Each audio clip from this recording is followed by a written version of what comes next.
J'ose croire que les dames ont joué sous pression à la maison. À l'extérieur, ils essaieront de faire mieux.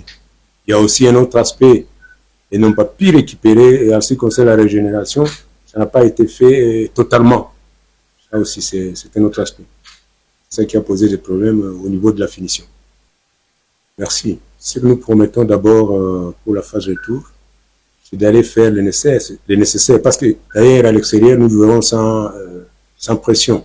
Alors je pense que les filles vont s'exprimer totalement ouvertement et ça va amener à ce que nous puissions faire un bon résultat et passer ces caps. C'est sûr que nous passerons ces caps. Merci beaucoup. Ça n'a rien à voir avec ma sélection.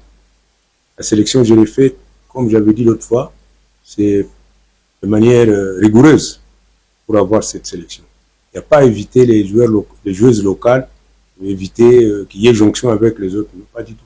Pas du tout. C'est-à-dire, ça fait que si nous avons aligné une équipe avec la grande partie des joueuses qui évoluent à l'extérieur, c'est par rapport aussi à leur forme du moment. Ok. Problème temps là, c'est l'échappatoire. On ne peut pas parler de temps ici. De toutes les façons, vous dites qu'il n'y a pas eu des enchaînements, il y a eu de bons enchaînements. Malheureusement, nous n'avons pas été réalistes, on n'a pas pu concrétiser ça. Il y avait des phases de jeu. Des phases de jeu, il y en a eu énormément. D'ailleurs, c'est ce qui a fait un peu la beauté de ces matchs. Ces matchs, malgré l'adversaire a cherché à s'accrocher, les filles, il y a eu des bonnes phases de jeu, bien que nous n'avons pas été réalistes. Merci. D'abord, en ce qui concerne le jeu était là. Le jeu était très clair. Il y avait un bon jeu. En ce qui concerne le fait qu'il y a eu certains joueurs qui se sont comportés de manière individuelle, c'est tout à fait normal. Ça dépend à quel niveau on récupère les ballons. Quand on récupère les ballons vers la surface de l'adversaire, je vois très mal pourquoi on ne peut pas garder ces ballons-là. S'il y en a qui ne viennent pas à côté pour qu'on puisse combiner une étude individuelle, les deux font léger. Il y a la collectivité, il y a aussi l'individuel. L'individuel n'est pas à exclure. C'est-à-dire, c'est pourquoi il y a certains joueurs avec des qualités techniques individuelles valorisent leur équipe. Bonsoir. 2-1, quelle analyse faites-vous de ces rencontres? Bonsoir les amis. Nous pouvons dire que c'est le terrain qu'on a sur le bon visage de l'équipe du Congo. Et je crois que nous avons été vraiment dominés athlétiquement par l'équipe du Congo. C'est ça qui nous a fait beaucoup de défauts.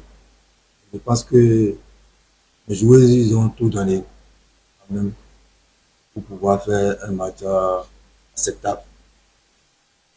Ce que je peux dire, c'est que nous allons essayer de faire le match retour pour pouvoir nous donner les chances de nous qualifier.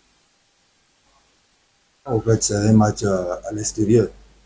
Un match à l'extérieur, je pense que c'est déjà pouvoir quand même rester en bloc, jouer et essayer par des contre-attaques à les marquer. Ce que nous avons essayé de faire à domicile, nous allons pouvoir nous donner des moyens puisque pour avoir la qualification et pouvoir quand même sortir et jouer. Ouais, donc, je crois que c'est ce qui va se passer à côté. On peut le dire parce que notre ligne d'attaque, c'est pratiquement les joueurs qui sont à l'extérieur. Et le fait que peut-être ils n'ont pas eu la chance de faire quelques jours avec nous, c'est que ça aussi, ça nous a permis, ça nous a empêché, les a empêchés de concrétiser les occasions qu'elles se sont faites. Mais seulement, je peux dire que, bon, le gros problème, c'est que dans le même temps, on les demandait beaucoup de revenir défendre. Vous voyez, quand on défend beaucoup, on n'a pas la lucidité quand on est face au but de pouvoir scorer. Je crois que c'est ça qui a été le problème de mes attaquants quand ils se sont créés certaines occasions. Non, en fait, l'équipe de RZC, je vous ai dit au début, je crois que leur force, c'est parce que athlétiquement, elles sont là plus que nos filles. Vous voyez, quand on prend le physique d'abord des joueuses, ça aussi est compté au niveau de l'équipe de la RDC. Mais il y a aussi des joueurs qui sont expérimentés. Nous avons beaucoup de jeunes joueuses. Et je prends dans l'AS, et la numéro 15, elle a que 15 ans. Que 15 ans. Donc, vous voyez, il y a tout ça là qui fait que, et vous voyez, le numéro 4, c'est aussi une gamine. Donc, il y a tout ça là qui a fait que, et le manque d'expérience aussi, nous a fait qu'on n'a pas su profiter des opportunités qu'on avait, que l'équipe adverse nous avait offert pour pouvoir les mettre en difficulté. Ça, et nous allons essayer de corriger.